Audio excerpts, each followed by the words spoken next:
Hello guys, welcome back to Stripes After Dark. Awoo!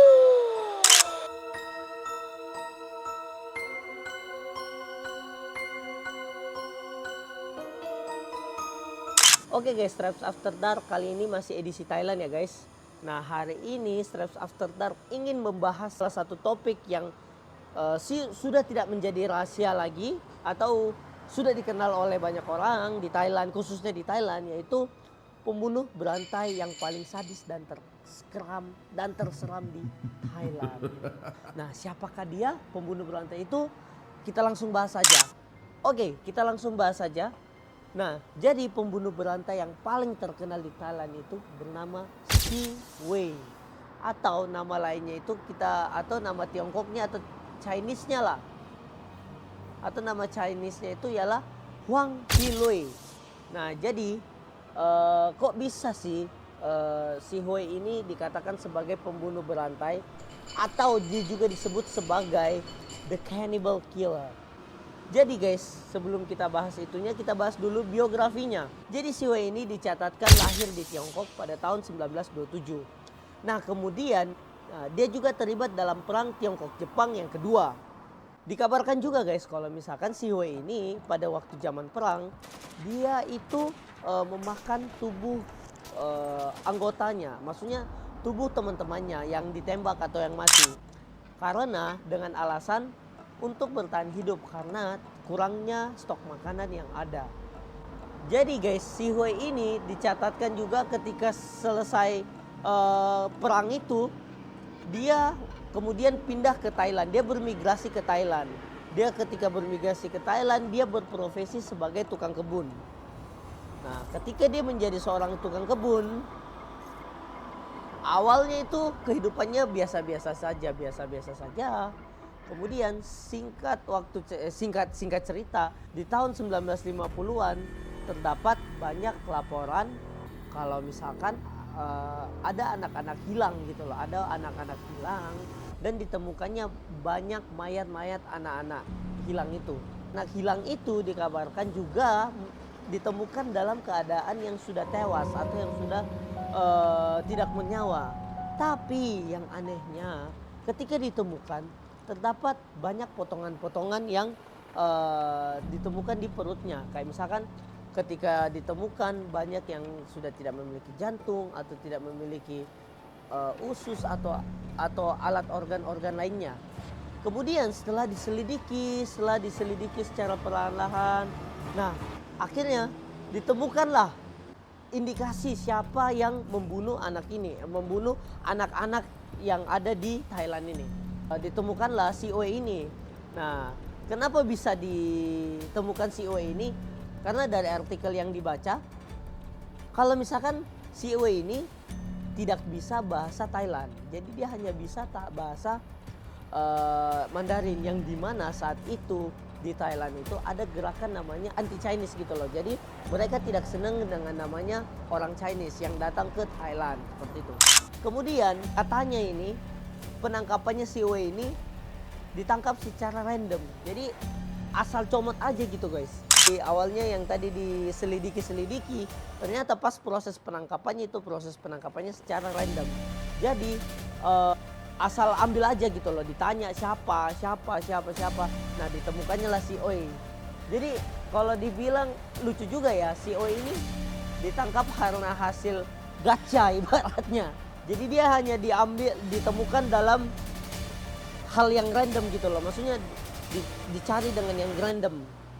Nah kemudian di saat si Oi ini udah ditangkap, kejadiannya ini berlangsung sekitar tahun 1958 hingga tahun 1959. Nah, tapi guys, sebelum cerita penangkapannya, kita balik lagi kenapa dia bisa ditangkap dan ditemukan. Jadi guys, ternyata di tahun 1958 hingga 1959 itu dia banyak membunuh anak-anak. Nah, alasannya dia membunuh anak-anak juga karena dia mengatakan kalau misalkan anak-anak itu gampang untuk dibodohi atau gampang untuk diajak gitu. Dia ajak untuk bermain, dia ajak untuk melakukan aktivitas, kemudian ada kesempatan waktu dia bunuh anak. Nah kemudian guys, ketika anaknya udah dibunuh, kemudian anaknya itu dibelah badannya, kemudian organ dalamnya itu diambil dan dimakan sama dia, guys. Jadi di tahun 1958 itu ketika ia sedang memotong atau membelah tubuh anak itu, dia mengambil jantungnya, mengambil organ-organ dalamnya.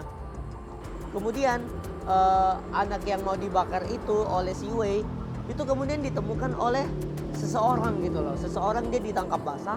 Nah, akhirnya si Wei ini ditangkap. Dan akhirnya diinterogasi lah oleh pihak yang berwajib.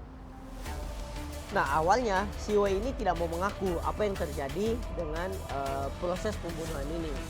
Tapi pintarnya pihak berwajib ini mengatakan kalau misalkan dia mengaku atau dia jujur dengan apa yang dilakukannya, dia bakal dipulangkan ke negerinya, negeri asalnya, jadi di Tiongkok.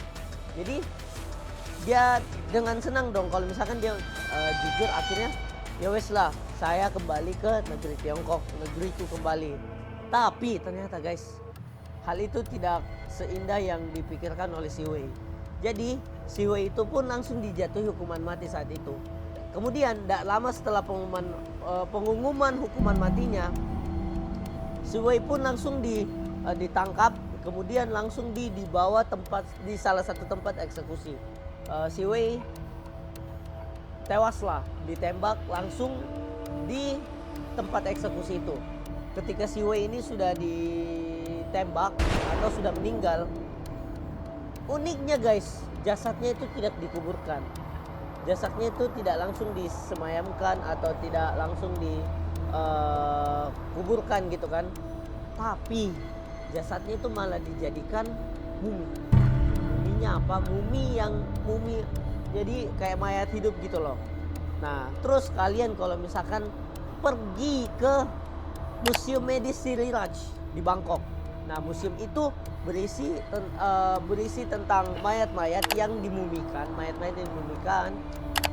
dan dijelaskan satu persatu, ini ada kejadian apa, dia meninggal karena apa, anak ini. Jadi di situ banyak banget guys, mayat-mayat yang diawetkan. Akhirnya si Wei ini ketika sudah meninggal, dia kan dijadikan sebagai mumi. Nah, dia itu dipajang di museum itu juga. Nah, tapi ketika dipajang itu tidak ada ditulis kalau misalkan dia sebagai apa gitu loh. Dia hanya ditulis sebagai si Wei. Tidak ada penjelasannya. Dia mati karena apa, dia apa sebutannya apa, nggak ada. Seperti itu. Kemudian guys, ketika dia sudah dijadikan sebagai mumi, dia dibiarkan selama 50 tahun di museum itu. Tapi guys, banyak juga yang menganggap kalau misalkan si Wei ini tidak bersalah. Si Wei ini adalah korban yang salah tangkap gitu loh, korban salah tangkap. Yang dimana pembunuh aslinya itu merupakan salah satu orang terkaya juga yang ada di Thailand. Tapi saya tidak berani sebut namanya, seperti itu. Karena ingin menutupi rahasia dari orang kaya ini, jadi si Wei lah jadi tumbalnya. Nah, kemudian guys, ketika setelah 50 tahun, akhirnya orang-orang yang menolak tentang si Wei ini dipenjara atau dimumikan, orang-orang ini, sekelompok orang ini pengen kalau misalkan mayat si Wei ini diangkat dari museum di Siriraj itu, kemudian dimakamkan, dikremasi guys. Maksud saya jadi ada beberapa sebagian orang yang tidak setuju dengan mumi yang ada di museum Siriraj ini. Jadi orang-orang yang ini menyuruh atau mengatakan kalau misalkan sebaiknya museum si Wei ini dikremasi gitu loh, dikremasi. Nah, ketika dikremasi akhirnya pada tahun 2020, nah kemudian dia dikremasikan di salah satu kuil atau salah satu tempel yang bernama Wat Bang Phra Thai. Nah, itulah nama kuilnya atau nama tempelnya guys. Jadi sampai saat ini pembunuh si W ini masih menyandang gelar sebagai cannibal killer atau pembunuh berantai yang paling sadis di Thailand. Oke guys, mungkin sekian dulu saja cerita tentang si W ini. Semoga kalian suka dengan apa yang saya bagikan. Kalau kalian suka juga konten seperti ini, kalian jangan lupa like, comment, share, dan subscribe untuk dukung terus channel ini supaya menjadi channel yang mampu memberikan kalian informasi tentang hal-hal yang seram lainnya. Oke, see you on the next video di Stripes After Dark berikutnya. Awoo!